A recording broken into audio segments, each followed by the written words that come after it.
नमस्ते दोस्तों, मेरा नाम है नमिता अनुराग।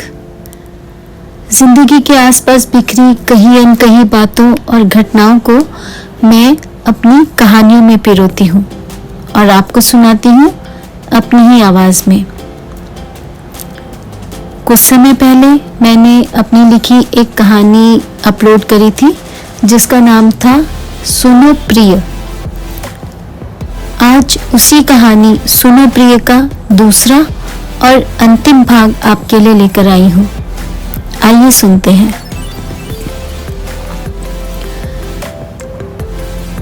कहानी सुनो प्रिय के पहले भाग में आपने सुना कि वसुधा अपने बिस्तर पर लेटी राष्ट्रकवि श्री मैथिली शरण गुप्त जी की गौतम बुद्ध की पत्नी देवी यशोधरा के ऊपर लिखे गए महाकाव्य यशोधरा की एक व्याख्या पढ़ रही है।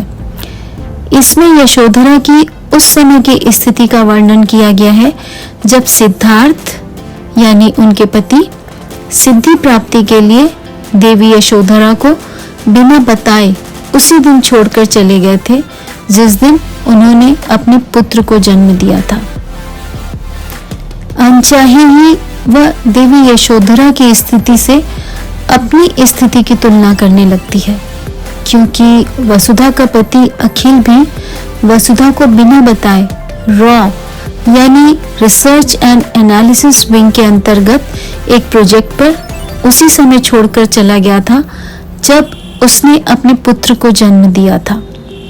देवी यशोधरा की तरह ही वसुधा को भी विरह की वेदना से अधिक दुख इस बात का है कि अखिल ने जाने के पहले उसे नहीं बताया।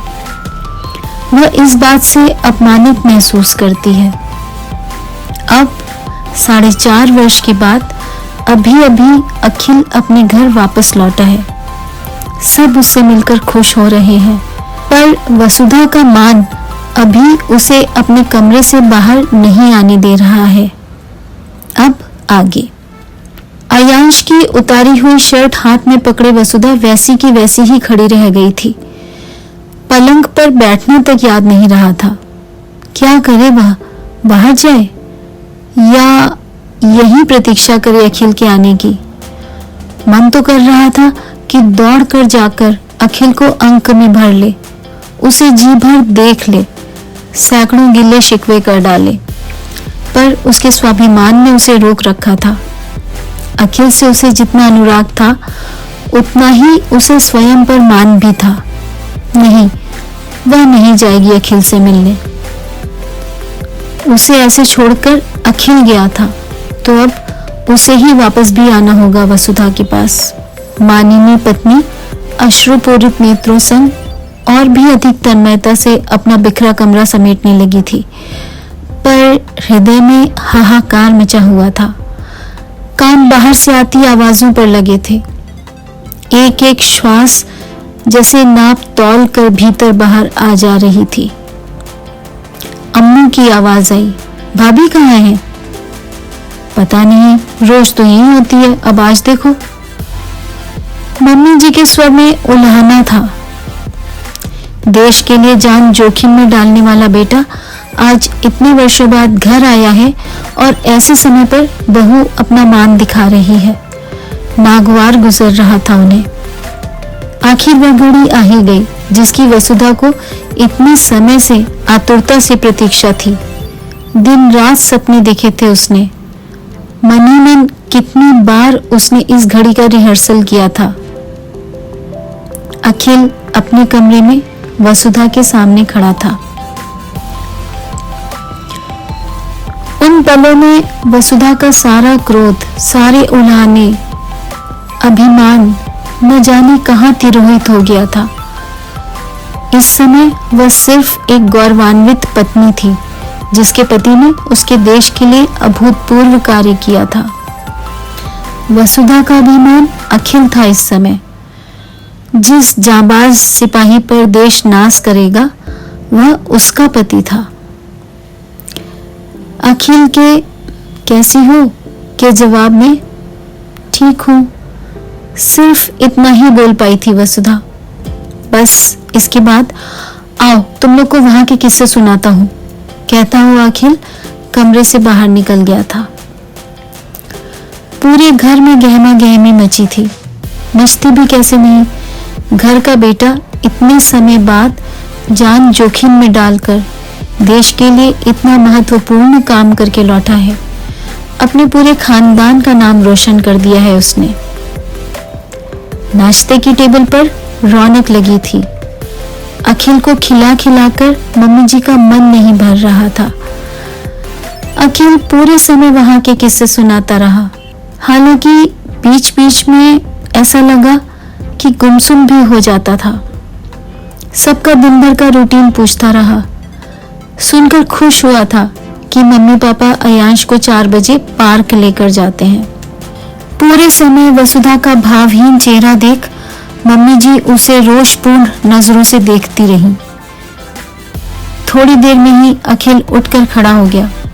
अच्छा, अभी तो मुझे जाना होगा, 2-3 दिन में फिर चक्कर लगाऊंगा।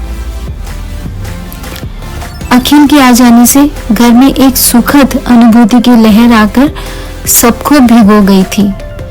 मम्मी पापा की खुशी छलक छलक पड़ रही थी। वसुधा जरूर कभी कभी 4 वर्ष पूर्व की अखिल की गलती, उसके घर में ना होने से हुई परेशानियां, दिक्कतें याद कर उदास हो जाती थी तो मम्मी जी का रोष झलकने लगता था। बेटे की यश गाथा के आगे उन्हें बहू का अभिमान तुच्छ लगता। उसे समझाती कि अखिल की उस गलती को भुला देने में ही भलाई है।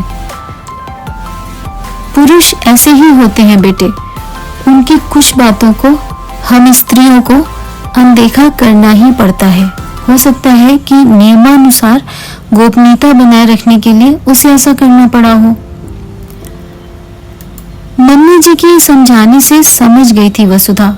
कोशिश कर अखिल की गलती, उससे नाराजगी, उसके पीछे हुई मुश्किलें, सब कुछ भुला चुकी थी वह।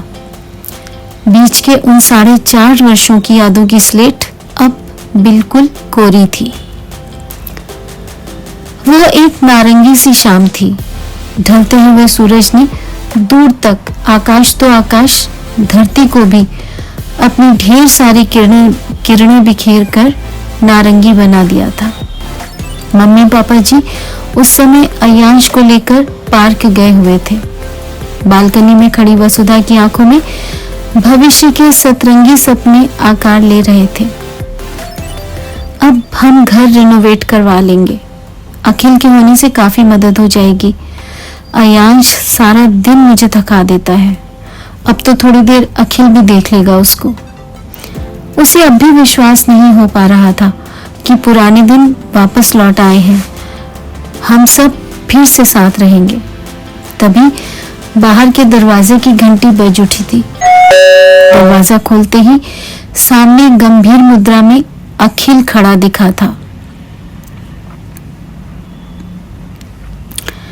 अरे तुम कॉल कर दिया होता तो मैं थोड़ा झेप कर चुप हो गई थी वसुधा। कुछ जरूरी बात करनी थी तुमसे। वसुधा का जी धड़कने लगा ये बात सुनकर। ऐसा क्या कहने जा रहा है अखिल? फिर खुद ही मुस्कुरा उठी थी। अखिल की तो आदत ही है ऐसे सरप्राइजेस देने की। अभी कुछ प्यारा सा मजेदार सा बोल देगा। पर इस बार उसे एक अलग ही तरह का सरप्राइज मिला था। अपने सामने सोफे पर वसुधा को बैठा अखिल गंभीर वाणी में परदेश का वह हाल बता रहा था जो वह उस दिन सबके सामने नहीं बता सका था।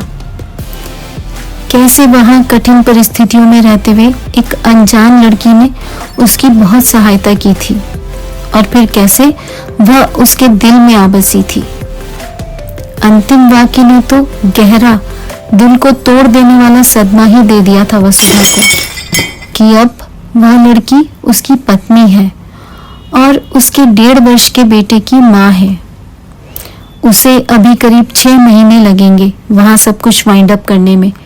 फिर वे लोग भी इंडिया आ जाएंगे।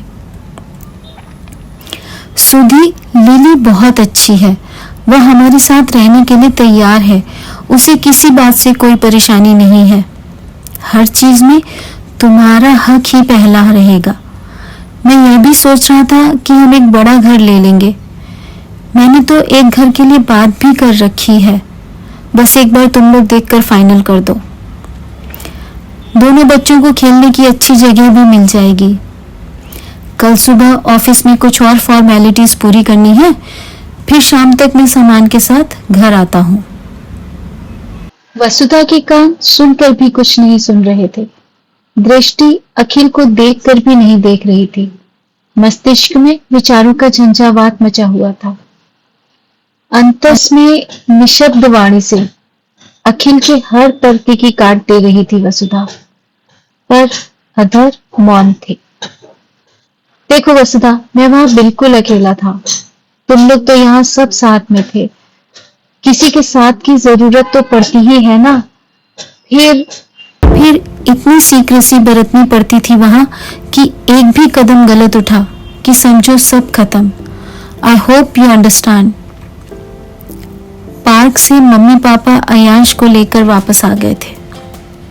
अखिल ने अयांश को गोद में उठाने की कोशिश की, पर वह शर्माकर वसुधा की गोद में आ छुप गया। अंदर कमरे में जाकर मम्मी पापा जी से अखिल की क्या बात हुई, वसुधा को नहीं पता। अखिल जा चुका था। न मम्मी पापा ने न ही वसुधा ने उन लोगों से अखिल के बारे में कोई भी बात की।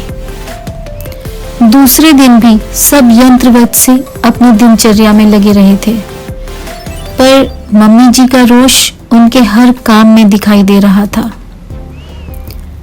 मम्मी पापा जी से कोई शिकायत नहीं थी उसे।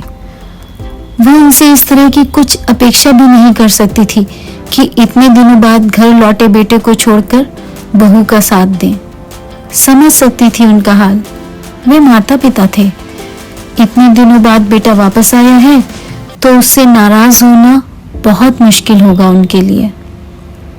वैसे भी अखिल का प्रस्ताव स्वीकार कर लेने में उसका हर तरह से फायदा था।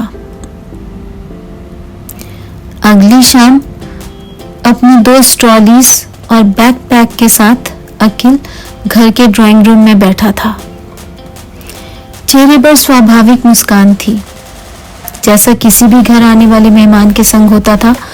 वसुधा ने पहले अखिल को पानी, फिर सबको चाय नाश्ता दिया था। आज रात डिनर में क्या बन रहा है? बिल्कुल सहज था अखिल, जैसे उनके बीच के ये 4.5 वर्ष घटे ही न थे। जवाब में वसुधा की गंभीर आवाज आई थी, अखिल, तुम्हारी इस पोस्टिंग के बारे में मुझे बिना बताए जाकर तुमने क्या गलती की थी, वह तो शायद तुम अभी भी समझने की मानसिक स्थिति में नहीं हो। हाँ, पर मेरे देश के लिए तुम्हारा जो अपूर्व योगदान है वह इतना महान है कि उसके आगे तुम्हारी वह गलती नगण्य है।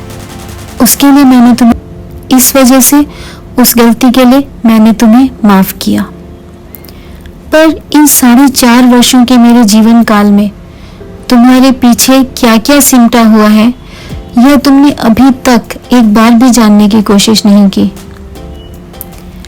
क्या एक्सपेक्ट कर रही थी तुम मुझसे वसुधा? तुम लोगों का सारा इंतजाम करके गया था। मेरे अफसर तुम लोगों का ध्यान रखते थे। मुझे सब हाल मिलता रहता था। बहुत बड़ा काम करने गया था मैं।